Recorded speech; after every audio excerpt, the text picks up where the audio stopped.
Hi friends வணக்கம். Welcome to trending சமையல். Friends இன்னைக்கு வீடியோவில் நம்ம ரீசெண்ட் டைமில் நிறைய டிப்ஸ் வீடியோஸ் வந்து போஸ்ட் பண்ணியிருந்தோம் இல்லையா? ஸோ அதிலிருந்து முக்கியமான ஒரு சில டிப்ஸ் மட்டும் இந்த வீடியோவில் வந்து ஆட் பண்ணியிருக்கேன்.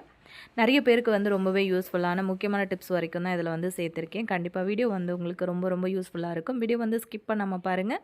அப்படியே சேனலுக்கு புதுசாக இருந்தீங்க அப்படின்னா சேனலை வந்து சப்ஸ்கிரைப் பண்ணிவிட்டு உங்கள் ஃப்ரெண்ட்ஸ் கூட ஷேர் பண்ணிக்கோங்க. வீடியோ பிடிச்சிருந்தது அப்படின்னா மறக்காமல் வீடியோக்கு ஒரு லைக் கொடுத்துருங்க. இப்போ வாங்க நம்ம வீடியோக்குள்ள போலாம். ஃபர்ஸ்ட் இப்போ என்ன அப்படின்னு சொல்லிட்டு பார்க்கலாம். இந்த மாதிரி வந்து ஒரு துணி சோப்பு வந்து எடுத்திருக்கேன். இத வந்து இப்படி துருவி எடுத்துக்கோங்க. இது வந்து நெறைய நான் துருவி எடுத்துக்கல. சும்மா கொஞ்சம் வரைக்கும் நான் வந்து துருவி எடுத்திருக்கேன். பார்த்தீங்கன்னா உங்களுக்கு தெரியும்.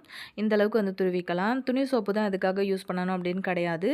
அதுக்காக நம்ம வந்து குளிக்கிற சோப்புலாம் யூஸ் பண்ணக்கூடாது. நீங்க வந்து பாத்திரம் கழுவுற சோப்பு இருந்துச்சு அப்படின்னா யூஸ் பண்ணிக்கோங்க. இப்போ அந்த சோப்பை வந்து நம்ம துருவி எடுத்துக்கிட்டோம் இல்லையா? இப்போ வந்து பார்த்தீங்கன்னா, இந்த கொக்கோ கோலா வந்து எக்ஸ்பைரி ஆயிடுச்சு அப்படிங்கிறதுனால நான் தூக்கி போடாம எடுத்து வச்சிருந்தேன். இன்னைக்கு நம்ம இத யூஸ் பண்ணி தான் துருப்பிடிச்ச பாத்திரங்கள் எல்லாத்தையுமே கிளீன் பண்ண போறோம். ஸோ ரொம்ப ரொம்ப சூப்பரா கிளீன் ஆகுங்க. வீடியோ வந்து இன்ட்ரஸ்டிங்கா இருக்கும். ஸ்கிப் பண்ணாம பார்த்துட்டே இருங்க. இப்போ வந்து ஸ்டவ் ஆன் பண்ணிவிட்டு நம்ம ஒரு பேன் வந்து அடுப்பில் வச்சுக்கலாம். நீங்கள் யூஸ் பண்ணாத ஏதாச்சும் ஒரு பழைய பேன் வந்து அடுப்பில் வச்சுக்கோங்க. இல்லை ரொம்ப துரு கரை அதிகமாக பிடிச்சிருக்கு, இதை வந்து க்ளீன் பண்ணவே முடியாது அப்படின்னு நீங்கள் எடுத்து வச்சுருக்கிற பாத்திரத்தில் இதை வந்து காய்ச்சி எடுத்துக்கோங்க. அப்படி நீங்கள் பண்ணும்போதே உங்களுக்கு நல்ல டிஃப்ரெண்ட் தெரியும். அந்த பாத்திரம் நீங்கள் கை போட்டு தேய்க்காமையே பளபளன்னு சூப்பராக க்ளீன் ஆகிடுங்க. இப்போ வந்து பார்த்தீங்கன்னா அந்த பாத்திரத்தில் நம்ம வந்து பாத்திரம் அடுப்பில் வச்சுருந்தோம் இல்லையா? அந்த பாத்திரம் வந்து சூடானதுக்கப்புறமா அந்த நம்ம எடுத்து வச்சுருக்கிற கொக்கோ கோலா வந்து தேவையான அளவுக்கு அதுக்குள்ளே சேர்த்துக்கோங்க. அது சேர்த்த கையோடையே நீங்கள் வந்து துருவி எடுத்து வச்சிருக்கிற அந்த துணி சோப்பையும் நம்ம உள்ளுக்குள்ள வந்து சேர்த்துக்கலாம். அந்த சோப்பு வந்து கரையிற வரைக்குமே கொஞ்சம் டைம் கொடுங்க. இப்போ இது கூட நம்ம வந்து கொஞ்சமாக உப்பு வந்து சேர்த்துக்கலாம். அந்த உப்பு வந்து ஒரு ஸ்பூன் தண்ணி சேர்த்து நல்லா இப்படி கரைச்சிட்டு அதையும் வந்து சேர்த்துக்கோங்க. அவ்வளோதான், சூப்பராக நமக்கு வந்து இந்த லிக்விட் வந்து ரெடி ஆயிடுச்சு. இது வந்து வச்சு நீங்கள் உங்கள் வீட்டில் இருக்கிற கரி பிடிச்ச பாத்திரங்கள், அதுக்கப்புறம் துரு பிடிச்ச பாத்திரங்கள் எல்லாத்தையுமே ரொம்ப அழகாக ஈஸியாக க்ளீன் பண்ணலாங்க. பார்த்தீங்கன்னா உங்களுக்கு தெரியும், அழகாக அந்த மாதிரி லிக்விட் ரெடி ஆகிடுச்சு இல்லையா? இப்போ இதை வந்து நம்ம ஒரு பவுலில் வந்து ஊற்றிக்கலாம். அது வந்து நல்லா ஆறட்டும். ஃபஸ்ட்டு நான் இந்த பாத்திரம் வந்து அடுப்பில் வைக்கும்போது ரொம்ப கருப்பாக இருந்தது அடியில். ஆனால் இப்போ பார்த்தீங்க அப்படின்னா இதில் தான் நம்ம வந்து லிக்விட் ரெடி பண்ணோம் இல்லையா? ஸோ பளபளன்னு பளிச்சுன்னு ஆயிடுச்சு பாருங்கள். உங்களுக்கு பார்க்கும்போது தெரியும்னு நினைக்கிறேன். முன்னாடி நம்ம இந்த பாத்திரத்த அடுப்பில் வைக்கும்போது ரொம்பவே கருப்பாக இருந்துச்சு. ஆனால் நம்ம கை போட்டு தேய்க்கவே இல்ல. ஆனா எந்த அளவுக்கு பளிச்சுன்னு ஆயிடுச்சுன்னு பாருங்க. அதனால தான் நான் முன்னாடியே சொன்னேன். ஏதாவது கிளீன் பண்ண முடியாதபடி ஏதாவது பாத்திரம் இருந்தா அதில வந்து இந்த லிக்விட ரெடி பண்ணிக்கோங்க அப்படின்னு சொல்லிட்டு, இத வந்து ஒரு ஓவர் நைட் நான் அப்படியே ஃப்ரீசர்ல வந்து வச்சிருந்தேன். பார்த்தீங்கன்னா, மறுநாள் எடுக்கும்போது நல்லா செட் ஆகி வந்துருச்சு. இத வந்து நம்ம யூஸ் பண்ணி தான் நம்ம இன்னைக்கு இந்த பாத்திரங்கள் எல்லாத்தையுமே வந்து கிளீன் பண்ண போறோம். இந்த துரு புடிச்ச அயர்ன் கடாய் வந்து எப்படி இருக்கு அப்படின்னு உங்களுக்கே தெரியும்னு நெனைக்கிறேன். ஸோ இந்த கடாய் வந்து பார்த்தீங்க அப்படின்னா, நம்ம இந்த ஒரே ஒரு லிக்விடில நம்ம வந்து ரெடி பண்ண அந்த சோப் மட்டும் தான் யூஸ் பண்ணி நம்ம இன்னைக்கு கிளீன் பண்ண போறோம். லைட்டா அந்த மாதிரி ஸ்க்ரப்பர்ல தொட்டுக்கிட்டு இப்படி ஃபுல்லா எல்லா இடத்துலயுமே நம்ம வந்து அப்ளை பண்ணி குடுத்துரலாம். ஆல்ரெடி நான் இந்த டிப்பு வந்து போஸ்ட் பண்ணியிருந்தேன். ஸோ நெறைய பேர் வந்து நல்ல கமெண்ட்ஸ் வந்து குடுத்துருந்தீங்க. ஸோ அதனால இன்னும் நெறைய பேருக்கு வந்து அது போய் சேரணும் அப்படிங்கிறதுனால தான் நெறைய யூஸ்ஃபுல்லான டிப்ஸ் எல்லாம் எடுத்து இந்த வீடியோல வந்து ஆட் பண்ணியிருக்கேன். இப்போ இத வந்து நம்ம தேய்ச்சு விட்டோம் இல்லையா? அத அப்படியே கொஞ்சம் நேரத்துக்கு ரெஸ்ட்ல வந்து விட்டுருங்க. அதே மாதிரி இப்படி ஒரு அலுமினிய கடாய் வந்து இருந்தது. அதுவுமே என்ன கலர்ல இருக்கு அப்படின்னு உங்களுக்கு தெரியும்னு நெனைக்கிறேன் பார்க்கும்போது. ஸோ இதையுமே நம்ம வந்து இந்த மாதிரி சோப்ல டிப் பண்ணிட்டு இப்படி அப்ளை பண்ணி இதையும் கொஞ்ச நேரம் நம்ம வந்து ரெஸ்ட்ல விட்டுறலாம். அதுக்கப்புறம் பார்த்தீங்கன்னா, இந்த மாதிரி கரி பிடிச்ச பாத்திரங்கள் எல்லாம் இருக்கும் இல்லையா? இந்த மாதிரி கரி பிடிக்கிற பாத்திரத்தில கூட நீங்க இந்த மாதிரி நம்ம ரெஸ்ட்டில விடணும்லாம் அவசியம் கிடையாது. சடனா உங்களுக்கு வந்து கரி பிடிச்சிருச்சு அப்படின்னா கூட, இப்படி வந்து கிளீன் பண்ணும்போது ரொம்ப ஈஸியா போயிடும். அதுவே வந்து ரொம்ப ஸ்ட்ராங்கா கரி வந்து அப்படியே பிடிச்சிருக்கு, தேய்க்கும்போது போல அப்படின்னாலுமே, நம்ம முன்னாடி வந்து சொன்ன மாதிரி லைட்டா அப்ளை பண்ணிட்டு, நீங்க ஊற வச்சுட்டு தேய்க்கும்போது நல்லா பளிச்சுன்னு உங்களுக்கு கிளீன் ஆயிடுங்க. இப்போ இந்த பாத்திரத்தையுமே நம்ம வந்து தேய்ச்சு எடுத்துட்டோம். அதுக்கப்புறம் பார்த்தீங்கன்னா, இந்த அலுமினிய கடாய வந்து நம்ம இப்போ தேய்க்க ஆரம்பிச்சோல, நல்லாவே வந்து இது ஊறி வந்திருக்கு. இப்போ நான் வந்து ஸ்டீல் ஸ்க்ரப்பர் தான் வந்து யூஸ் பண்ணியிருக்கேன். பொதுவா இந்த மாதிரி பாத்திரங்களுக்கு எல்லாமே நம்ம இந்த மாதிரி சில்வர் நார் வந்து போட்டு தேய்ச்சு கழுவும்போது தான் நமக்கு வந்து நல்லாவே அந்த கரைகள் எல்லாமே விட்டு போகும் இல்லையா? நம்ம பொதுவா பார்த்தீங்கன்னா, வடை செய்றதுக்கு, அதுக்கப்புறம் வந்து பூரி செய்றதுக்குன்னு, அதாவது எண்ணெயில பொரிச்சு செய்ற சாப்பாட்டுக்கு அப்படின்னு சொல்லிட்டு நம்ம தனியா ஒரு கடாய் வந்து வச்சு மெயின்டெயின் பண்ணுவோம் இல்லையா? அந்த கடாய் வந்து பார்க்கும்போது சொல்லவே வேண்டாம். அந்த எண்ணெய் பிசுக்கு கரை எல்லாமே அப்படியே படிஞ்சு, அது பார்க்கும்போதே நமக்கு தெரிஞ்சிரும். இது வந்து எண்ணெய்க்காக மட்டுமே யூஸ் பண்ற ஒரு கடாய் அப்படின்னு சொல்லிட்டு, அந்த மாரி கண்டிஷன்ல இருக்கிற கடாய கூட ரொம்ப அழகா நீங்க இந்த லிக்விட் வந்து யூஸ் பண்ணி கிளீன் பண்ணிக்கலாம். இப்போ ஒரு தடவை நீங்கள் இந்த லிக்விடை வந்து ரெடி பண்ணி ஃப்ரீசரில் வந்து எடுத்து வச்சுக்கோங்க. நல்லா சோப்பு மாதிரி உங்களுக்கு செட் ஆனதுக்கப்புறமா இப்படி போட்டு நீங்கள் க்ளீன் பண்ணிச்சு, அதுக்கப்புறம் திரும்பவும் நல்லா அதை வந்து ஏர் டைட்டான ஒரு மூடி போட்டு க்ளோஸ் பண்ணி ஒரு கவரில் போட்டு சுற்றி அதுக்கப்புறம் நீங்கள் வந்து ஃப்ரீசரில் வந்து ஸ்டோர் பண்ணி வச்சுக்கோங்க. இந்த மாதிரி பாத்திரங்கள் வந்து பார்த்திங்கன்னா நம்ம ரெகுலராக க்ளீன் பண்ண மாட்டோம். எப்பயாவது இருந்துட்டு தான் நம்ம வந்து க்ளீன் பண்ணுவோம். அதே மாதிரி பாத்திரங்களும் வந்து கரி பிடிக்கிறது எப்பயாவது இருந்துட்டு தான் வந்து நடக்கும். அதே மாதிரி அடி பிடிக்கிற பாத்திரங்களும் பார்த்திங்க அப்படின்னா ரெகுலராக இருக்காது. எப்பயாவது இருந்துட்டு ஒரு தடவை வந்து நமக்கு அந்த மாதிரி நடக்கும்போது நீங்கள் ஈஸியாக அந்த மாதிரி க்ளீன் பண்ணிக்கலாங்க. என்னோடய கையை பார்த்தீங்கன்னாலே உங்களுக்கு தெரிஞ்சிருக்கும் எந்த அளவுக்கு இதில் வந்து பிசுக்கு கரைகள் வந்து இருந்துச்சு அப்படின்னு சொல்லிட்டு. முன்னாடி நான் காமிக்கும்போது இந்த இரும்பு கடாய் வந்து எப்படி இருந்துச்சு, இப்போ பாருங்கள் எந்த அளவுக்கு நல்லா பளிச்சுன்னு நம்ம வந்து க்ளீன் பண்ணிட்டோம். இப்போ பின்னாடி வந்து எந்த நிலமையில் இருக்கோ அதே மாதிரி தான் நமக்கு வந்து உள்ளுக்குள்ளேயும் இருந்துச்சு இல்லையா. ஸோ ஃபுல்லாக அந்த மாதிரி வந்து தேய்ச்சி க்ளீன் பண்ணி எடுத்துக்கோங்க. அதுக்கப்புறம் இதை வந்து நம்ம எப்படி ஸ்டோர் பண்ணி வைக்கிறது அப்படிங்கிறத பார்க்கலாம். இதில் வந்து ஒரு சொட்டு தண்ணி கூட இல்லாமல் ஒரு ட்ரையான கிளாத் வச்சு ஃபுல்லாக தொடச்சி எடுத்துக்கோங்க. இந்த மாதிரி நீங்கள் வந்து வச்சு மெயின்டைன் பண்ணிங்கன்னா மட்டும்தான் உங்களோட இந்த மாதிரியான இரும்பு பாத்திரங்கள் வந்து உங்களுக்கு துரு பிடிக்காமல் நல்லாவே இருக்கும். அதே மாதிரி நம்ம இந்த அலுமினியம் கடாயுமே தேய்ச்சி கழுவிட்டோம். இதுவும் பார்த்திங்கன்னா நல்லா பளிச்சுன்னு நமக்கு வந்து க்ளீன் ஆகிடுச்சு. ரெகுலராக நீங்கள் வந்து இந்த சோப்பு வந்து யூஸ் பண்ணி க்ளீன் பண்ண போகிறீங்க அப்படின்னா, க்ளீன் பண்ணி முடித்ததுக்கப்புறமா திரும்பவும் நீங்கள் வந்து பாக்ஸை கரெக்டாக ஸ்டோர் பண்ணி ஃப்ரீசரில் வந்து வச்சுக்கோங்க. இப்போ பார்த்திங்கன்னா இதை ஃபுல்லாக துணி யூஸ் பண்ணி தண்ணி இல்லாமல் எல்லாத்தையுமே நம்ம வந்து தொடச்சி எடுத்துக்கலாம். ஈரமே இருக்கக்கூடாது. ஒரு ட்ராப் தண்ணி அதில் இருந்துச்சு அப்படின்னாலுமே நமக்கு இரும்பு கடாயை பொறுத்த வரைக்கும் சீக்கிரமாகவே வந்து நமக்கு துருப்பிடிக்க ஆரம்பிச்சிரும். அந்த மாதிரி தண்ணி இல்லாமல் வந்து தொடச்சி எடுத்துக்கோங்க. வேணும்னா தொடச்சிட்டு நல்லா வெயிலில் வச்சு காய வச்சு எடுத்துக்கோங்க. அதுக்கப்புறம் கொஞ்சமாக ஆயில் வந்து அப்ளை பண்ணிக்கோங்க. நான் முன்னாடி மட்டும்தான் ஆயில் வந்து அதாவது உள்ளுக்குள்ளே மட்டும்தான் ஆயில் வந்து அப்ளை பண்ணியிருக்கேன். வேணும் அப்படின்னா நீங்கள் வெளிப்பக்கம் கூட ஆயில் வந்து அப்ளை பண்ணிக்கலாம். வெளிப்பக்கம் நம்ம வந்து க்ளீன் பண்ணலை அப்படிங்கிறதுனால அது எப்படி இருந்தாலும் நமக்கு கவலை இல்லை இல்லையா. உள்ளுக்குள்ளே மட்டும் நல்லா பளிச்சுன்னு நம்ம வந்து க்ளீன் பண்ணிட்டோம். அந்த கடாயை தண்ணி படாத ஒரு இடத்துல ஸ்டோர் பண்ணி வைங்க. எப்போவுமே நல்லாயிருக்கும். அதே மாதிரி இந்த லிக்விடும் பார்த்திங்க அப்படின்னா ஃப்ரீசரில் வந்து ஸ்டோர் பண்ணி வச்சிட்டிங்கன்னா நெக்ஸ்ட் டைம் வந்து யூஸ் பண்ணிக்க முடியும். அடுத்த டிப் பார்க்கலாம். நம்ம வந்து முறை இல்லாமல் அதாவது தயிர் வந்து எதுவுமே யூஸ் பண்ணாமல் இன்றைக்கி எப்படி வந்து திக்கான தயிர் வந்து வீட்டில் இருக்கிற பொருட்களை மட்டுமே யூஸ் பண்ணி போடலாம் அப்படிங்கிறத பார்க்கலாம். இந்த மாதிரி பால் வந்து நான் காய்ச்சி எடுத்திருக்கேன். இது வந்து ஸ்டோர் பால் அப்படிங்கிறதுனால நான் இதில் வந்து தண்ணி எதுவுமே வந்து ஆட் பண்ணலை. ஏன்னா ஆல்ரெடி அவங்க வந்து ஆட் பண்ணியிருப்பாங்க அப்படிங்கிறதுனால நான் சேர்க்கலை. இப்போ இதில் வந்து பார்த்திங்கன்னா பால் வந்து நல்லா கொதித்து பொங்கி வந்ததுக்கப்புறமா ஸ்டவ் ஆஃப் பண்ணிவிட்டு இதை வந்து ஒரு கிண்ணத்தில் ஊற்றி ஆற வச்சிடலாம். இப்போ இந்த பால் வந்து பார்த்திங்கன்னா கை பொறுக்கிற சூடு வந்ததுக்கப்புறமா நம்ம வந்து தயிருக்கு வந்து ரெடி பண்ண ஆரம்பிச்சிடலாம். இந்த மாதிரி வந்து கிளாஸில் தான் நான் இன்றைக்கி வந்து பண்ண போகிறேன். இந்த 2 டம்ளர்லேயுமே நம்ம வந்து பாலை ஃபில் பண்ணி எடுத்துக்கலாம் ஃபஸ்ட்டு. அதுக்கப்புறமா இதில் என்ன போடலாம் அப்படின்னு பார்க்கலாம். பச்சை மிளகா இருக்கும் இல்லையா, நல்ல காரசாரமாக இருக்கிற மாதிரி பச்சை மிளகாயை ஒரு டம்ளரில் வந்து இந்த மாதிரி சேர்த்துருக்கேன். பச்சை மிளகா வந்து சேர்த்து நம்ம தயிர் இல்லை அப்படின்னாலுமே நல்லா திக்கான ஒரு தயிர் வந்து சூப்பராக ரெடி பண்ணலாம். நம்ம வந்து ஹோட்டல்லலாம் நம்ம வந்து வாங்கி சாப்பிடுவோம் இல்லையா, சேம் அதே மாதிரியே உங்களுக்கு இருக்கும். டேஸ்ட்டுலையும் வந்து எந்த ஒரு டிஃப்ரெண்ட்டுமே இருக்காது. அதுக்கப்புறம் அந்த பச்சை மிளகாயோட ஃப்ளேவர் மட்டும் மைல்டாக உங்களுக்கு வரும். அதுக்கப்புறம் இன்னொரு டம்ளரில் வந்து தோல் சீவின இஞ்சி துண்டு ஒரு 3லேருந்து 4 பீஸ் வந்து சேர்த்துருக்கேன். சேர்த்ததுக்கப்புறமா இதை வந்து டைட்டாக க்ளோஸ் பண்ணி வச்சிடலாம். மேலே ஒரு மூடி போட்டுட்டு ஒரு ஓவர் நைட் நம்ம வந்து விட்டுடலாம். மறுநாள் காலையில் நம்ம ஓப்பன் பண்ணி பார்க்கலாம். எந்த அளவுக்கு சூப்பராக வந்து தயிர் உறைஞ்சி வந்திருக்கு அப்படின்னு உங்களுக்கு பார்க்கும்போது தெரியும்னு நினைக்கிறேன். நல்லா திக்காக இருக்குது பாருங்கள். அந்த மிளகா மட்டும் பார்த்திங்கன்னா சூப்பராக வெளியில் வந்து மிதந்துட்டுருக்கு. இந்த மிளகா வந்து நம்ம யூஸ் பண்ண தேவை கிடையாது. இதை வந்து நம்ம தூக்கி போட்டுடலாம் வெளியில். ஆனால் இஞ்சி வந்து பார்த்திங்கன்னா அடியில் போயிட்டு செட் ஆகிடுச்சு. மிளகா வரைக்கும் தான் நமக்கு மேலேயே வந்து மிதந்துட்டு இருந்துச்சு. இது வந்து நம்ம இப்போது மோர்லாம் அடித்து குடிக்க போகிறோம் அப்படின்னாலுமே இந்த தயிர் வந்து சேர்த்துக்கிட்டு தாராளமாக பண்ணலாம். ஏன்னா அந்த பச்சை மிளகாயோட ஃப்ளேவர்லாம் இருக்கிறதுனால அதோட டேஸ்ட்டே வந்து சூப்பராக இருக்கும். இந்த மாதிரி நம்ம தயிர் இல்லை அப்படின்னா நம்ம தயிர் வாங்கி தான் நம்ம வந்து தயிர் போடணும் அப்படின்லாம் வெயிட் பண்ணலாம் அவசியம் கிடையாதுங்க. இன்னுமே நிறைய பொருட்கள் வந்து யூஸ் பண்ணி தயிர் வந்து ரெடி பண்ணுறாங்க. ஸோ அடுத்தடுத்த வீடியோஸில் நம்ம அதெல்லாமே வந்து ஷேர் பண்ணலாம். பார்த்திங்கன்னா தெரியும் தயிர் வந்து எப்படி நல்லா திக்காக கிடச்சிருக்கு அப்படின்னு பாருங்கள். ஸோ கண்டிப்பாக இந்த ஐடியா உங்களுக்கு பிடிச்சிருக்கும் அப்படின்னு நினைக்கிறேன். அதே சமயத்தில் உங்களுக்கு ரொம்பவே யூஸ்ஃபுல்லாகவும் இருக்கும்னு நினைக்கிறேன். நீங்களும் ட்ரை பண்ணி பாருங்கள். அப்படியே அந்த வீடியோக்கு லைக் கொடுத்துட்டு அப்படியே உங்கள் ஃப்ரெண்ட்ஸ் அண்ட் ஃபேமிலி மெம்பர்ஸோடையும் இந்த வீடியோ வந்து ஷேர் பண்ணி கொடுங்க. நம்ம இப்போ நெக்ஸ்ட் டிப் என்னன்னு சொல்லிட்டு பார்க்கலாம். அடுத்த டிப் என்ன அப்படின்னு பார்க்கலாம். நெறைய பேர் வந்து பார்த்திங்கன்னா, இந்த மாதிரி அலோவேரா வந்து ஜூஸ் போடுறதுக்காகவோ, இல்லைனா வந்து ஃபேஸில் போடுறதுக்கு, இல்லைனா ஹேர் பேக் போடுறதுக்காக நம்ம வந்து யூஸ் பண்ணுவோம். அந்த மாதிரி யூஸ் பண்ணுற அலோவேராவோட ஜெல்ல வந்து ரொம்ப கஷ்டம் இல்லாம எப்படி வந்து அத வெளியில எடுக்கலான்னு பார்க்கலாம். ஃபர்ஸ்ட்டு இத கட் பண்ணி எடுத்துட்டு வந்தோனே மஞ்சள் கலர்ல ஒரு மாதிரி லிக்விட் வந்து வரும். அது ஒரு 3, 4 தண்ணீல அலசினீங்கன்னா, அது எல்லாமே வந்து போயிடும். அதுக்கப்புறம் இத எப்படி ஈஸியா நம்ம வந்து எடுக்கிறதுன்னு பார்க்கலாம். அந்த மாதிரி வந்து ஒரு பிளேட்ல வந்து வச்சிருக்கேன். இப்போ அந்த மாதிரி சப்பாத்தி கட்டை இருக்கும் இல்லையா? அது வந்து யூஸ் பண்ணிக்கோங்க. லைட்டா மேல வச்சு இந்த மாதிரி ஒரு 3, 4 தடவ வந்து பிரஸ் குடுக்கும்போது, அது வந்து நல்லா சாஃப்ட் ஆயிடும். உள்ளுக்குள்ள இருக்கிற ஜெல் வந்து திக்கா இருக்கும். நம்ம இப்படி பிரஸ் குடுக்கும்போது நல்லா சாஃப்ட் ஆயிரும். அதுக்கப்புறம் நல்லா அழுத்தம் குடுத்து பிரஸ் குடுத்தீங்க அப்படின்னா, ரொம்ப அழகா அதோட ஜெல் மட்டுமே சூப்பரா உங்களுக்கு வந்து வெளியில வந்துருங்க. ஸோ கஷ்டம் இல்லாம நீங்க இந்த மாதிரி வந்து அந்த ஜெல் அழகா தனியா பிரிச்சு வந்து எடுத்துக்கலாம். அதுக்கப்புறம் நீங்க வந்து பேக் போட்டாலும் ஓகே தான். இல்லன்னா வந்து ஃபேஸ்க்கு போட போறீங்க அப்படின்னாலும் ஓகே தான். ட்ரை பண்ணி பாருங்க. நெக்ஸ்ட் டிப் பார்க்கலாங்க. இப்போ நான் இந்த மாதிரி வந்து ஒரு சோப் எடுத்திருக்கேன். இந்த சோப்பை வந்து நம்ம வந்து ஃபர்ஸ்ட்டு துருவி எடுத்துக்கலாம். அதாவது ஒரு பீலர் வந்து யூஸ் பண்ணி நான் துருவி எடுத்துக்க போறேன்.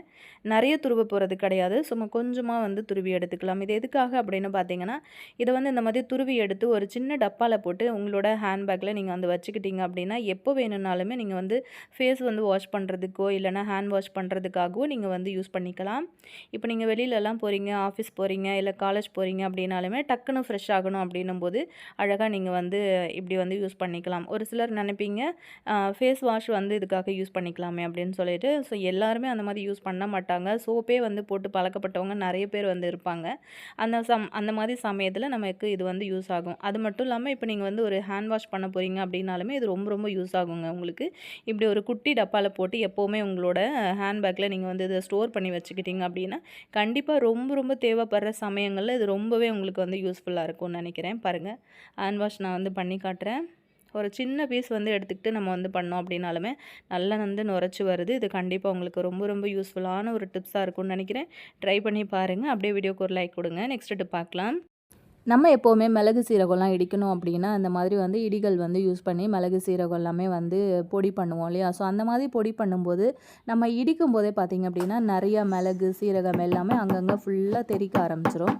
ஸோ நம்ம வந்து இடிக்கிறத விட நமக்கு வெளியில் வந்து கொட்டுறது தான் அதிகமாக இருக்கும். ஸோ அதை வந்து எப்படி ஈஸியாக நம்ம வந்து அவாய்ட் பண்ணலாம் அப்படின்னு சொல்லிட்டு பார்க்கலாம். இதுக்கு வந்து நம்ம வீட்டில் இருக்கிற டீ வடிகட்டி மட்டுமே வந்து யூஸ் பண்ணி, ரொம்ப அழகாக அந்த பிரச்சனையை நம்ம அழகாக வந்து சரி பண்ணிடலாம். இதுக்கு வந்து நீங்கள் புதுசாக கூட ஒரு டீ வடிகட்டியை வந்து வாங்கி இதுக்காகவே நீங்கள் வந்து ரெடி பண்ணி யூஸ் பண்ணிக்கலாம். அப்படி இல்லைன்னா அந்த மாதிரி வீட்டில் இருக்கிற பழைய டீ வடிகட்டி மட்டும் எடுத்துக்கலாம். இப்போ நான் வந்து பார்த்திங்க அப்படின்னா பழைய டீ வடிகட்டி தான் யூஸ் பண்ணிக்கிறேன். இப்போ அதோட இந்த கைப்பிடியை மட்டும் நான் கட் பண்ணி எடுத்துக்கிறேன்.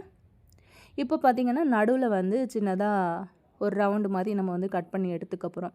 இப்படி வந்து கத்திரிக்கோல் யூஸ் பண்ணி இப்போ நான் கட் பண்ணுற மாதிரி கட் பண்ணிக்கோங்க. இத கட் பண்ணும்போது அதோட ஹோல் வந்து பார்த்திங்க அப்படின்னா, ரொம்ப பெருசா இருக்கிற மாரி கட் பண்ணிறாதீங்க. கொஞ்சம் சின்ன சைஸா இருக்க மாரி. இப்ப நம்ம கல் வந்து இடிப்போம் இல்லையா? அந்த கல்லோட அளவுக்கு ஏத்த மாரி வந்து கட் பண்ணிக்கோங்க. இத வந்து நம்ம ஒரு 2 விதமா யூஸ் பண்ணிக்கலாம். ஒண்ணு வந்து நம்ம உள்ள வச்சு இடிக்கிற எந்த பொருளும் வந்து வெளியில சிந்தாது.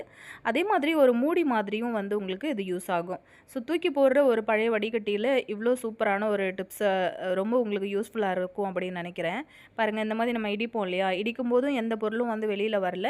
அப்படியே இடிச்ச பொருள நம்ம வச்சுட்டோம் அப்படின்னாலுமே அது வந்து சேஃபாக தான் இருக்கும். வெளியிலேருந்து எந்த ஒரு பூச்சியோ எறும்போ அந்த மாதிரி வந்து உள்ளுக்குள்ளே போகிறதுக்கும் எந்த ஒரு வாய்ப்பும் இல்லை. ரொம்ப ரொம்ப யூஸ்ஃபுல்லான ஒரு டிப்பாக இருக்கும்னு நினைக்கிறேன். ட்ரை பண்ணி பாருங்கள். இந்த ஐடியா பிடிச்சிருந்ததுன்னா லைக் கொடுத்துருங்க. நெக்ஸ்ட் டிப் பார்க்கலாம். நம்ம எப்போவுமே இந்த மாதிரி சமையலுக்கு யூஸ் பண்ணுற புளியை வந்து ஒன்று பேஸ்ட்டாவோ அப்படி இல்லைன்னா ஒரு க்யூப் மாதிரியோ நம்ம வந்து ரெடி பண்ணி வச்சுட்டோம் அப்படின்னா, அதாவது புளி பேஸ்ட்டை வந்து நம்ம ஐஸ் ட்ரேயில் வந்து ஊற்றி வச்சிட்டோம் அப்படின்னா ரொம்ப சூப்பராக உங்களுக்கு வந்து ரெடி ஆகிடும். அதை எடுத்து நம்ம ஸ்டோர் பண்ணி வச்சிட்டோம் அப்படின்னாலுமே நமக்கு சமையலுக்கு தேவைப்படுற நேரங்களில் நம்ம அதை வந்து யூஸ் பண்ணிக்க முடியும். இப்போ நம்ம ஐஸ் கட்டியெல்லாம் நம்ம வந்து போட்டு வைப்போம் இல்லையா? சேம் அதே மாதிரி தான் பண்ண போகிறோம். ஃபஸ்ட்டு வந்து நான் ஒரு 10 நிமிஷம் அந்த புளியை வந்து ஊற வச்சு எடுத்துட்டேன். ஊற வச்ச புளியில் பார்த்தீங்கன்னா அந்த புளியோட விதை, அதுக்கப்புறம் அந்த நாரெல்லாம் இருக்கும்ல, அதெல்லாத்தையுமே வந்து எடுத்து போட்டுருங்க. அதுக்கப்புறம் நல்லா நைஸாக மிக்ஸி ஜாரில் யூஸ் பண்ணி அரைச்சி எடுத்துக்கோங்க. அரைச்சி எடுத்த பேஸ்ட்டு இந்த மாதிரி வந்து ஒரு ஃபில்டர் யூஸ் பண்ணி அதை நல்லா வந்து ஃபில்டர் பண்ணி எடுத்துக்கோங்க. அந்த பேஸ்ட் மட்டும் பார்த்திங்கன்னா உங்களுக்கு அடியில் ஃபுல்லாக இறங்கிரும். அதே மாதிரி மேலே வந்து அந்த புளியோட நார், வேறு ஏதாவது டஸ்ட் ஏதாவது இருந்தாலும் உங்களுக்கு அப்படியே மேலே வந்து கலெக்ட் ஆயிரும். இது நமக்கு வந்து தேவைப்படாது. உங்களுக்கு தேவைப்பட்டுச்சுன்னா நீங்கள் ரசத்துக்கு கூட இதை வந்து இன்னொரு தடவை தண்ணி ஊற்றி அலசி நீங்கள் ரசத்துக்கு, சாம்பாருக்கு அந்த மாதிரி கூட யூஸ் பண்ணிக்கலாம். தேவையில்லை அப்படின்னு தூக்கி போட போகிறீங்க அப்படின்னா வீட்டில் இருக்கிற பித்தளை பாத்திரங்கள் வந்து க்ளீன் பண்ணுறதுக்கு, பூஜை பொருட்கள் க்ளீன் பண்ணுறதுக்கு அதை வந்து யூஸ் பண்ணிக்கலாம். இப்போ பார்த்திங்கன்னா நம்ம வந்து இந்த புளி பேஸ்ட்டு சூப்பராக ரெடி ஆகிடுச்சு இல்லையா? ஒரு சிலர் பார்த்திங்கன்னா இதை வந்து அடுப்பில் வச்சு காய்ச்சி அதுக்கப்புறம் ஒரு பேஸ்ட் மாதிரி ரெடி பண்ணி ஸ்டோர் பண்ணி வைப்பாங்க ஃப்ரிட்ஜில்.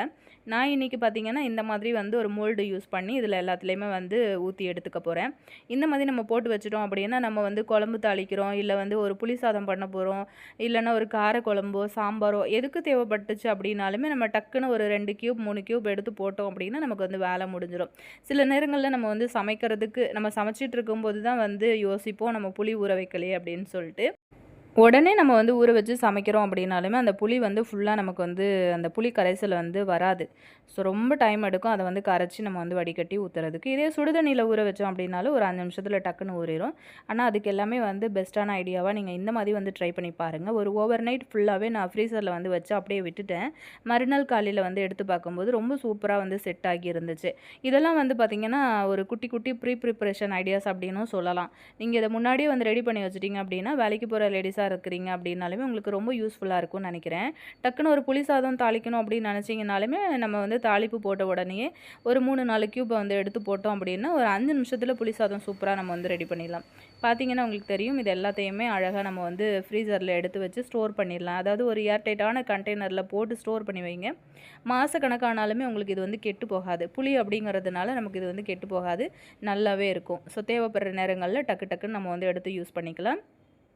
கண்டிப்பாக இந்த ஐடியா உங்களுக்கு ரொம்பவே பிடிச்சிருக்கும்னு நினைக்கிறேன். ட்ரை பண்ணி பாருங்கள். ஐடியா பிடிச்சிருந்ததுன்னா இந்த வீடியோக்கு ஒரு லைக் கொடுத்துருங்க. நெக்ஸ்ட்டு பார்க்கலாம். நம்ம இந்த மாதிரி அப்பளம்லாம் கடைகளில் இருந்து வாங்கி யூஸ் பண்ணுவோம் இல்லையா? ஸோ இது உளுந்து அப்பளம் அப்படிங்கிறதுனால நமக்கு எப்போவுமே அது வந்து மாவு நிறைய இருக்கும். அதில் மாவு போட்டு தான் வந்து மிஷின்லேயே வந்து கட் பண்ணுவாங்க.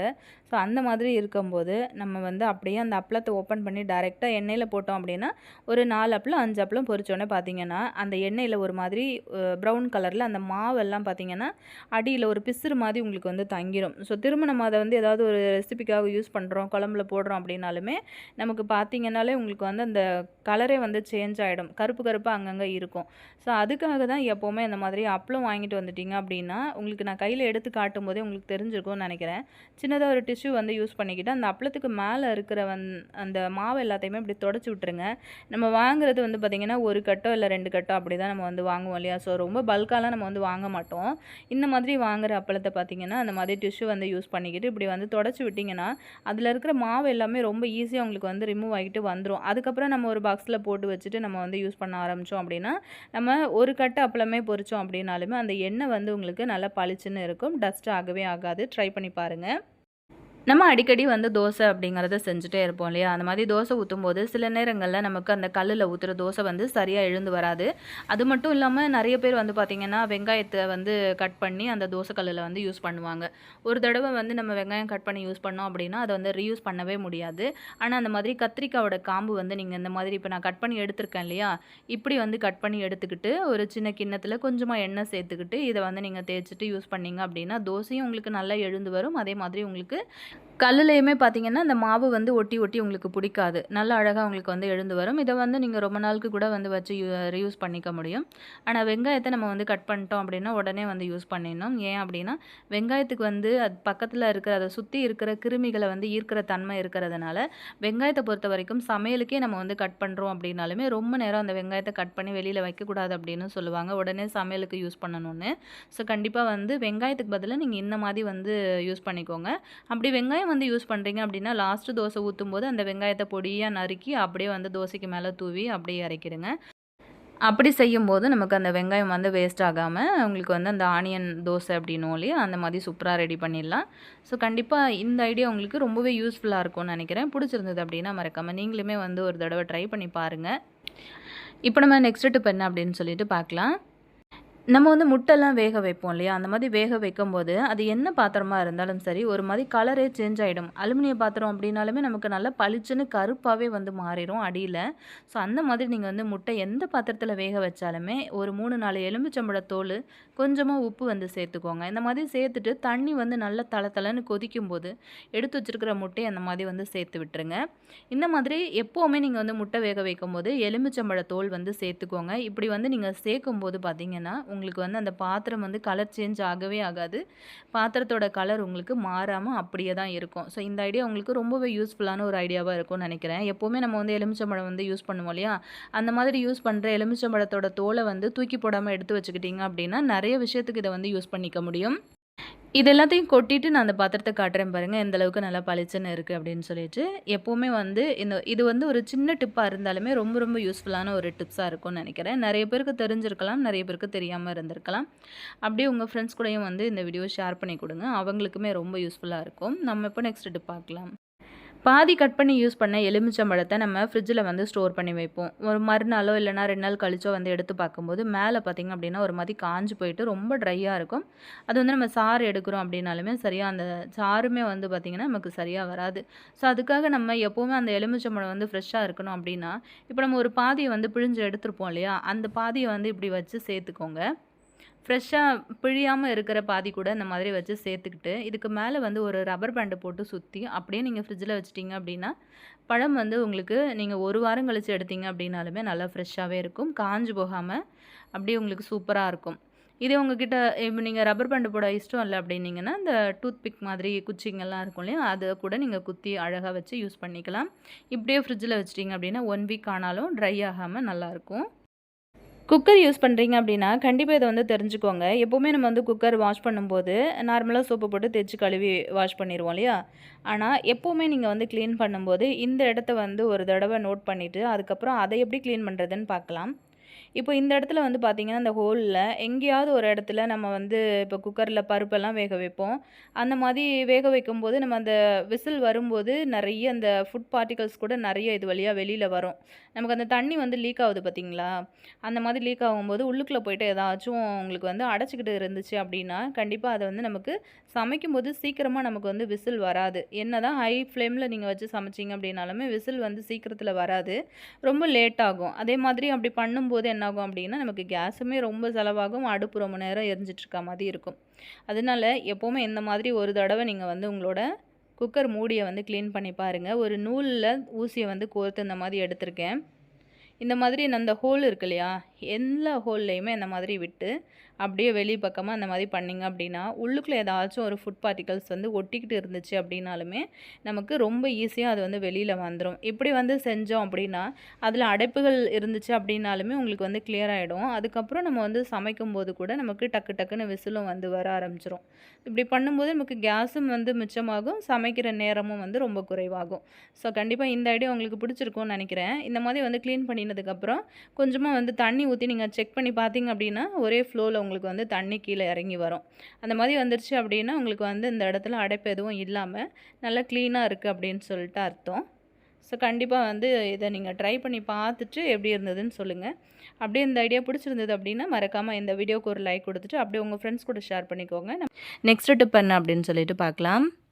அடிக்கடி இடியாப்பம் செய்கிறீங்க அப்படின்னா இந்த ஒரு சின்ன பிரச்சனையை நீங்கள் வந்து ஃபேஸ் பண்ணியிருப்பீங்கன்னு நினைக்கிறேன். என்ன அப்படின்னு பார்த்தீங்கன்னா, நம்ம வந்து எப்போவுமே இடியாப்பத்துக்கு மாவு பிழிஞ்சதுக்கப்புறமா அதை ஓப்பன் பண்ணி எடுக்கும்போது இன்னும் ஒரு இடியாப்பம் பிழியிற அளவுக்கு மாவு வந்து அந்த நம்ம வந்து உள்ளே யூஸ் பண்ணுறோம் இல்லையா, அந்த சின்ன தட்டு அதுக்கு மேலால் அப்படியே பிரிக்கிக்கிட்டு மேலே வந்து மாவு நிற்கும், அந்த கம்பியோடு சேர்த்து ஒட்டிக்கிட்டு. ஸோ அந்த மாதிரி பிரச்சனையை நம்ம எப்படி அவாய்ட் பண்ணுறதுன்னு பார்க்கலாம். ஏன் அப்படின்னா, ஒரே ஈடாக நம்ம வந்து இடியாப்பம் பிழியும் போது நமக்கு ஃபுல் மாவும் கீழே இறங்கி வந்துருச்சு அப்படின்னா ரொம்ப ஈஸியாக இருக்கும். நமக்கு இன்னும் ஒரு இடியாப்பம் பிழிகிற அளவுக்கு வந்து மாவு மேலே வரும்போது திரும்ப அதை வந்து ஓப்பன் பண்ணி திரும்ப அந்த மாவை வந்து வெளியில் எடுத்து அப்புறமா திரும்ப நம்ம உள்ளே சேர்த்து எக்ஸ்ட்ரா கொஞ்சம் மாவு போட்டு இடியாப்பம் வந்து பிழிகிற மாதிரி இருக்கும். அந்த பிரச்சனையை வந்து எப்படி அவாய்ட் பண்ணலாம் அப்படிங்கிறதையும் இந்த வீடியோவில் ஷேர் பண்ணியிருக்கேன். அதே மாதிரி நம்ம வந்து செய்கிற இடியாப்பம் காஞ்சு ட்ரை ஆகாமல் ஒரு நாள் ஆனாலுமே நல்லா புசு புசுன்னு பஞ்சு போல் சாஃப்டாக இருக்கிறதுக்கு அதுக்கும் வந்து ஒரு பொருள் நம்ம வந்து மாவு பிசையும் போது ஆட் பண்ண போகிறோம். ஸோ அதுவும் என்ன அப்படிங்கிறதையும் பார்த்துடலாங்க. வீடியோ வந்து ஸ்கிப் பண்ணாமல் பாருங்கள். இப்போ நான் வந்து ஃபஸ்ட்டு ஒரு 2 இடியாப்பத்துக்கு நான் வந்து மாவு போட்டு பிழிஞ்சிட்டேன் இல்லையா. ஸோ இதை வந்து ஓப்பன் பண்ணி காட்டுறேன், உங்களுக்கு பார்க்கும்போது தெரியும்னு நினைக்கிறேன். வீடியோ வந்து ஸ்கிப் பண்ணாமல் பார்த்தீங்கன்னா தான் உங்களுக்கு தெரியும். ஸோ பாருங்கள், நம்ம வந்து ஓப்பன் பண்ணி எடுக்கும் போதே அந்த கம்பியில் எவ்வளோ மாவு, அதாவது இந்த அடியில் அந்த பிளேட் எவ்வளோ மாவு வந்து ஒட்டிக்கிட்டு மேலே வந்திருக்கு அப்படின்னு சொல்லிட்டு. இந்த மாதிரி இருக்கும்போது இப்போ லாஸ்ட்டாக நம்ம வந்து இடியாப்பம் இருக்கிற மாவு எல்லாத்தையும் சேர்த்து நம்ம வந்து பிழிஞ்சு விடுறோம் அப்படின்னாலுமே நமக்கு ஒரு பிடி அளவுக்கு மாவு வந்து வேஸ்ட்டாக போகிற அளவுக்கு மீதி ஆகிடுது. இதை வந்து நம்ம அவாய்ட் பண்ணுறதுக்காக இன்றைக்கி நம்ம என்ன பண்ணலான்னு பார்க்கலாம். நான் எப்போவுமே வந்து இந்த மாதிரி இடியாப்ப குழா தான் வந்து யூஸ் பண்ணுவேன். இதில் வந்து இடியாப்பம் மட்டும் இல்லாமல் நம்ம முறுக்கு கூட நிறைய வெரைட்டியாக செஞ்சுக்கலாம். ஸோ நிறைய தட்டும் வந்து அதில் கிடைக்கும். இப்போ இது வந்து நம்ம பண்ணுறதுக்கு ஸ்டார்ட் பண்ணிடலாம். அந்த மாதிரி ஸ்வீட் பாக்ஸோட ஒரு மூடி வந்து எடுத்திருக்கேன். அதை வந்து இந்த மாதிரி வச்சுக்கோங்க. அந்த இடியாப்பு உரல்ல அதுக்கு மேலே வச்சு நல்லா ரவுண்ட் ஷேப்பில் அந்த மாதிரி அதை மார்க் பண்ணி எடுத்து கட் பண்ணி எடுத்துக்கலாம். பென் இல்லைனா மார்க்கர் அந்த மாதிரி யூஸ் பண்ணி கரெக்டான ஒரு ரவுண்ட் ஷேப்பில் நீங்கள் வந்து இந்த மாதிரி போட்டு எடுத்துக்கோங்க. அதுக்கப்புறம் இதை வந்து நம்ம கட் பண்ணி எடுத்துக்கலாம். எக்ஸஸாக இருக்கிற பீஸ் எல்லாத்தையுமே வந்து கட் பண்ணிவிட்டு அந்த ரவுண்ட் ஷேப் மட்டும் கரெக்டான அளவில் நம்ம வந்து கட் பண்ணி எடுத்துக்கலாம். இந்த மாதிரி ஒரு 2-3 பீஸ் வந்து கரெக்டான அளவில் நீங்கள் கட் பண்ணி எடுத்து வச்சுக்கிட்டிங்க அப்படின்னா ஒன்று மிஸ் ஆனாலுமே இன்னொன்று வந்து யூஸ் பண்ணிவிட்டு நம்ம இடியாப்பம் செய்யும்போது நமக்கு ரொம்பவே இது யூஸ்ஃபுல்லாக இருக்கும். இப்போ இந்த மாதிரி வந்து வச்சு பாருங்கள். உள்ளுக்குள்ளே போகாமல் வெளியிலே நிற்குது அப்படின்னா எக்ஸஸாக இருக்கிற இன்னும் கொஞ்சம் பீஸ் கூட நீங்கள் அந்த சைடு ஓரங்களில் கொஞ்சம் கொஞ்சம் வந்து கட் பண்ணிக்கோங்க. அவ்வளோதான், ஃபுல்லாக நான் கட் பண்ணி எடுத்துக்கிட்டேன். இப்போ அதை வந்து வச்சு செட் பண்ணி பார்த்துக்கலாம். இப்போ வந்து கரெக்டாக உள்ளே போகுது. ஸோ இப்போ இதை அப்படியே நம்ம ஓரமாக வச்சுட்டு மாவு வந்து இப்போ ரெடி பண்ணலாம். மாவு வந்து ரெடி பண்ணுறதுக்கு பார்த்திங்கன்னா ஸ்டவ் ஆன் பண்ணி ஒரு பேன் அடுப்பில் வச்சுருக்கேன். நல்லா ஹீட் ஆனதுக்கப்புறமா ஒரு 1.5 டம்ளர் அளவுக்கு நான் வந்து தண்ணி சேர்த்துக்க போகிறேன். இதே டம்ளரில் 1 டம்ளர் அளவுக்கு நான் வந்து கடையில் வாங்கின இடியாப்ப பச்சரிசி மாவு தான் வந்து யூஸ் பண்ணியிருக்கேன். ஸோ அதனால் 1 டம்ளர் இடியாப்ப மாவு எடுக்கிறீங்க அப்படின்னா நீங்கள் வந்து 1.25லேருந்து 1.5 டம்ளர் அளவு வரைக்கும் கூட தாராளமாக தண்ணி வந்து எடுத்துக்கலாம். அது வந்து கரெக்டாக இருக்கும். இப்போ ஒரு முக்கியமான பொருள் இதில் ஆட் பண்ணிக்க போகிறோன்னு சொன்னேன் இல்லையா, இது என்ன அப்படின்னு பார்த்தீங்கன்னா ஒரு 2 ஸ்பூன் அளவுக்கு கார்ன்ஃப்ளவர் மாவு வந்து ஒரு கிண்ணத்தில் வந்து தனியாக சேர்த்துக்கிறேன். 1 ஸ்பூன்லேருந்து 2 ஸ்பூன் வரைக்கும் கார்ன் மாவு எடுத்துக்கோங்க. அதே மாதிரி ஒரு 2 ஸ்பூன் அளவுக்கு தண்ணி சேர்த்து நல்லா தண்ணியை கரைச்சிக்கோங்க கட்டி இல்லாமல். இதை தான் நம்ம வந்து ஃபஸ்ட்டு அந்த இடியாப்பம் ரெடி பண்ணக்கூடிய அந்த தண்ணியில் நம்ம வந்து மிக்ஸ் பண்ணி ரெடி பண்ண போகிறோம். இந்த மாதிரி கார்ன் மாவு வந்து சேர்த்துக்கிட்டு நீங்கள் இடியாப்பத்துக்கு மாவு பிசைஞ்சிங்க அப்படின்னா உங்களோட இடியாப்பம் வந்து ஒரு நாள் ஆனாலுமே காஞ்சு ட்ரை ஆகாமல் நல்லா சாஃப்டாக பஞ்சு போலயே இருக்கும். அவ்வளோதாங்க, இந்த தண்ணி வந்து சூப்பராக ரெடி ஆகிடுச்சு. இப்போ நமக்கு வந்து இடியாப்பத்துக்கு நம்ம வந்து வச்சுருக்கோம் இல்லையா தண்ணி, அது வந்து ரொம்ப தளத்தளன்னுலாம் கொதித்து வரணும்லாம் அவசியம் கிடையாது. நம்ம மாவு வந்து பிசையும் போது தண்ணி வந்து ஊற்றுவோம் இல்லையா, அந்த சூட்டுக்கு வந்துச்சு அப்படின்னாலே போதும். இப்போ தேவையான அளவுக்கு உப்பு வந்து சேர்த்துருக்கேன். இப்போ நம்ம கரைச்சி எடுத்து வச்சுருக்கிற கார்ன்ஃப்ளவர் மாவை வந்து உள்ளே சேர்த்துக்கலாம். இந்த மாதிரி ஊற்றி விட்டுட்டு ஒரு கிண்டு வந்து கிண்டி விட்டுருங்க.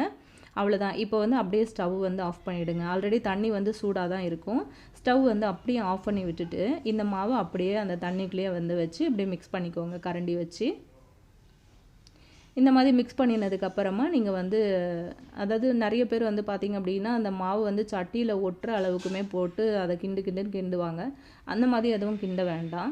நீங்கள் இந்த மாதிரி தண்ணியில் போட்டதுக்கப்புறமா இந்த மாதிரி ஒரு 2 கலரு கிளறி விட்டுருங்க. அதை தண்ணியில் கொட்டும் போதே வந்து ஸ்டவ் வந்து ஆஃப் பண்ணிவிடுங்க. இதை அப்படியே ஒரு மூடி போட்டு நம்ம இதை வந்து மூடி வச்சிடலாம். இந்த மாவு வந்து கை பொறுக்கிற சூடு வர்ற வரைக்கும் அப்படியே நம்ம ரெஸ்ட்டில் விட்டுடலாம். அதே மாதிரி மாவு வந்து ரொம்ப ட்ரையாகவும் இருக்கக்கூடாது. அதாவது நம்ம சப்பாத்திக்கெலாம் மாவு பிசைவோம்ல, ஸோ அந்த மாதிரி கண்டிஷன்லையும் இருக்கக்கூடாது. அதை விட கொஞ்சம் லூஸாக இருக்கணும். அதுக்காக தான் நம்ம வந்து தண்ணி ஒரு 1.5 டம்ளர் அளவுக்கு நம்ம வந்து தண்ணி சேர்த்தோம். அதே மாதிரி ஒரு 2 ஸ்பூன் அளவுக்கு எக்ஸ்ட்ரா நம்ம கார்ன் மாவுலையும் வந்து தண்ணி மிக்ஸ் பண்ணி வந்து சேர்த்துருந்தோம் இல்லையா, அது வந்து நமக்கு கரெக்டான ஒரு பதத்தில் கிடைக்கும். இப்போ வந்து மாவு நான் ஒரு 10 நிமிஷத்துலேருந்து 15 நிமிஷம் வரைக்கும் நான் மூடியே வச்சுருந்தேன். இப்போ ஓப்பன் பண்ணி பார்த்துட்டு லைட்டாக அந்த மாவில் வந்து எண்ணெய் அப்ளை பண்ணிக்கோங்க. கையிலையும் வந்து லேசாக ஆயில் வந்து அப்ளை பண்ணிவிட்டு இந்த மாதிரி மாவை வந்து லைட்டாக வந்து பிசைஞ்சு கொடுத்துருங்க. அவ்வளோதான், மாவு வந்து ரெடி ஆகிடுச்சு. இப்போ இந்த மாதிரி இடியாப்ப குழாயில் நீங்கள் வந்து இந்த உள்ள அந்த தட்டு இருக்கு இல்லையா, அதை வந்து போட்டுக்கோங்க. இப்போ வந்து அதுக்கு மேலே மாவு வந்து நம்ம ஃபில் பண்ணி எடுத்துக்கலாம். தேவையான அளவுக்கு மாவு வந்து இப்படி வந்து ஃபில் பண்ணி எடுத்துக்கோங்க. ஃபுல்லாக அந்த குழாய் ரொம்பி வர்ற அளவுக்கு மாவு வந்து ஃபில் பண்ணவே கூடாது. எப்போவுமே ஒரு இன்ச்சு கேப் இருக்க மாதிரி பார்த்து ஃபில் பண்ணிக்கோங்க. அதுக்கப்புறம் நம்ம வந்து ரெடி பண்ணி எடுத்தோம் இல்லையா அந்த தட்டு, அதை வந்து அப்படியே வச்சுக்கோங்க மேலே. அதுக்கப்புறம் இந்த மாதிரி வச்சு க்ளோஸ் பண்ணிக்கோங்க. இந்த மாதிரி வச்சதுக்கப்புறமா நம்ம வந்து இப்போ இடியாப்பம் பிழியறதுக்கு ஸ்டார்ட் பண்ணிடலாம். நான் வந்து வீடியோ எந்த இடத்துலையுமே வந்து கட் பண்ணலை, ஸோ அப்படியே தான் வந்து விட்டுருக்கேன். ஸ்கிப் பண்ணாமல் பார்த்தீங்க அப்படின்னா தான் உங்களுக்கு வந்து தெரியும். ஸோ ஃபுல்லாக நம்ம வந்து பிழிஞ்சு எடுத்துக்கலாம். இப்போ ஒரு தடவை வந்து நம்ம குழாயில் ஃபில் பண்ணுற மாவு வந்து எனக்கு பார்த்திங்கன்னா ஒரு 3லேருந்து 4-5 இடியாப்பம் பிழிகிற அளவுக்கு கூட எனக்கு வரும். ஸோ மாவு வந்து சீக்கிரம் காலியாகணுங்கிறதுக்காக கொஞ்சம் பெருசாக, அதாவது நிறைய நான் வந்து பிழிஞ்சு விட்டுருந்தேன். அவ்வளோதான், ஃபுல்லாக நம்ம வந்து பிழிஞ்சு எடுத்துட்டோமா. இப்போ இதை வந்து நம்ம ஓப்பன் பண்ணி பார்க்கலாம். இந்த மாதிரி செய்யும்போது நமக்கு ரொம்ப ஈஸியாக இருக்குங்க. ஒரு தடவை வந்து நம்ம ஃபில் பண்ணுற மாவு கரெக்டாக நமக்கு வந்து இடியாப்பம் பிழியறதுக்கு கரெக்டாக வந்துடும். அதிகமாக மாவு வந்து மேலே வரவும் இல்லை. உங்களுக்கு பார்க்கும்போது தெரியும்னு நினைக்கிறேன். முன்னாடி நம்ம வந்து ஒரு கைப்பிடி அளவுக்காச்சும் மாவு வந்து நமக்கு மேலே வந்துச்சு. ஆனால் இப்போ வந்து பார்த்திங்க அப்படின்னா எந்த அளவுக்கு வந்திருக்கு அப்படிங்கிறது உங்களுக்கே தெரிஞ்சிருக்கும். இப்போ பார்த்திங்கன்னா இப்போ அந்த மூடியும் வந்து பார்த்திங்கன்னா அடியில் போயிட்டு இப்படி வந்து செட் ஆகிடும். நம்ம நார்மலாக வந்து இடியாப்பத்துக்கு மாவு பிழியும்போது அந்த அடியில் போடுற அந்த சின்ன சின்ன ஓட்டை அந்த தட்டு இருக்கு இல்லையா, அதுவுமே வந்து மேலே அந்த அச்சோடு சேர்த்து ஒட்டிக்கும். அதை வந்து பிரித்து எடுக்கிறதுக்கே நமக்கு கொஞ்சம் கஷ்டமாக தான் இருக்கும். டக்குன்னு அது வந்து எடுக்கிறதுக்கும் வராது. ஆனால் இப்படி செஞ்சிங்க அப்படின்னா ரொம்ப ஈஸியாகவும் உங்களுக்கு வேலை வந்து முடிஞ்சிடும். இப்போ இட்லி பாத்திரத்தில் நல்லா சூடாக தண்ணி வந்து வச்சுருக்கேன். தண்ணி கொதிச்சுட்டு இருக்கும்போது நம்ம பிழிஞ்சு எடுத்த இடியாப்பத்தை எல்லாத்தையுமே வந்து உள்ளுக்குள்ளே சேர்த்துக்கலாம். ஒரு 5 நிமிஷம் நல்லா வெந்ததுக்கப்புறமா அதை ஓப்பன் பண்ணி எடுத்துடலாங்க. நல்லா சாஃப்டாக புசு புசுன்னு வெந்து வந்திருக்கு. சாப்பிட்றதுக்கும் நல்ல டேஸ்ட்டாக இருந்தது. நிறைய பேர் நினைப்பீங்க கார்ன்ஃப்ளவர் மாவு வந்து சேர்த்துருக்கிறதுனால நமக்கு வந்து இடியாப்பத்தில் ஏதாவது ஒரு டேஸ்ட்டு வந்து டிஃப்ரெண்ட் தெரியுமா அப்படின்னு. கண்டிப்பாக எந்த ஒரு டிஃப்ரெண்ட்டுமே வந்து தெரியாது. நார்மலாக நம்ம வந்து இடியாப்பம் வந்து எப்படி இருக்குமோ அதே மாதிரி தான் இருக்கும். இப்போ இது எல்லாத்தையுமே நம்ம வந்து வெளியில் எடுத்து ஆற வச்சிடலாம். உங்களுக்கு பார்க்கும்போது தெரியும்னு நினைக்கிறேன் எப்படி வந்து வந்திருக்கு அப்படின்னு சொல்லிட்டு. பாருங்கள் எவ்வளோ சாஃப்டாக வந்திருக்கு அப்படின்ட்டு. கண்டிப்பாக நார்மலாக நம்ம வந்து செய்கிற இடியாப்பத்தை விட நீங்கள் இந்த மாதிரி வந்து கார்ன் மாவு வந்து கொஞ்சமாக உங்களுக்கு பிடிக்கல அப்படின்னா ஒரு அரை ஸ்பூன்லேருந்து 1 ஸ்பூன் வரைக்கும் கூட நீங்கள் வந்து கொஞ்சமாக கூட சேர்த்துக்கோங்க. நல்ல சாஃப்டாக இருக்கும். இது வரைக்கும் நீங்கள் இந்த மாதிரி ட்ரை பண்ணலன்னா ஒரு தடவை வந்து ட்ரை பண்ணி பாருங்கள். இந்த மாதிரி வந்து ரெடி பண்ணும்போது நமக்கு ஒரு நாள் ஆனாலுமே நம்மளோட இடியாப்பம் வந்து காஞ்சு ட்ரை ஆகாமல் நல்லா சாஃப்டாகவே இருக்குங்க. புசு புசுன்னு பாருங்கள் எவ்வளோ சாஃப்டாக இருக்குது அப்படின்னு சொல்லிட்டு. கண்டிப்பாக இந்த ஐடியா உங்களுக்கு ரொம்பவே யூஸ்ஃபுல்லாகவும் பிடிச்சும் இருக்கும்னு நினைக்கிறேன். அப்படியே அந்த வீடியோவுக்கு ஒரு லைக் கொடுத்துருங்க. அப்படியே உங்கள் ஃப்ரெண்ட்ஸ் அண்ட் ஃபேமிலி மெம்பர்ஸோடையும் வந்து ஷேர் பண்ணிக்கோங்க. இப்போ இடியாப்பம் அப்படின்னாலே தேங்காய் பால் தான் நிறைய பேர் வந்து சேர்த்து சாப்பிடுவாங்க. நான் வந்து பார்த்திங்கன்னா இன்றைக்கி மீன் குழம்பு வந்து சேர்த்துக்கிறேன். இடியாப்பத்துக்கும் மீன் குழம்புக்கும் செம்ம சூப்பரான ஒரு காம்பினேஷன். சூப்பராக இருந்துச்சுங்க. செம்ம டேஸ்ட்டாக இருந்தது. இந்த ஐடியா பிடிச்சிருந்ததுன்னா அப்படியே உங்கள் ஃப்ரெண்ட்ஸ் அண்ட் ஃபேமிலி மெம்பர்ஸோடையும் வந்து இந்த வீடியோ வந்து ஷேர் பண்ணிக்கோங்க. நம்ம இப்போ நெக்ஸ்ட் டிப் என்ன அப்படின்னு சொல்லிட்டு பார்க்கலாம். ஆல்ரெடி நம்ம சேனலில் நிறையா டிப்ஸ் வீடியோஸ் வந்து போஸ்ட் பண்ணியிருக்கோம். டைம் இருந்தது அப்படின்னா சேனலில் மறக்காமல் போயிட்டு செக் பண்ணிக்கோங்க. அந்த மீன் குழம்போடு அந்த பசங்க அந்த இடியாப்பத்தை சாப்பிடும்போது அவ்வளோ அருமையாக டேஸ்டியாக இருந்துச்சு. ட்ரை பண்ணிங்க அப்படின்னா எப்படி இருந்ததுன்னு கமெண்ட்டில் சொல்லுங்கள். ரீசெண்டாக போட்ட வீடியோஸோட தம்ப்நெயில்லாம் இங்கே ஆட் பண்ணியிருக்கேன். இந்த வீடியோலாம் இன்னுமே நீங்கள் வந்து பார்க்கல அப்படின்னா சேனலில் கொடுத்துருக்கேன். மறக்காமல் செக் பண்ணிக்கோங்க. இந்த வீடியோ பிடிச்சிருந்ததுன்னா உங்கள் ஃப்ரெண்ட்ஸ் கூட வந்து ஷேர் பண்ணிக்கோங்க. சேனலில் சப்ஸ்கிரைப் பண்ணிக்கோங்க. நெக்ஸ்ட் இன்னொரு வீடியோவில் நான் உங்களை மீட் பண்ணுறேன் ஃப்ரெண்ட்ஸ். தேங்க்யூ.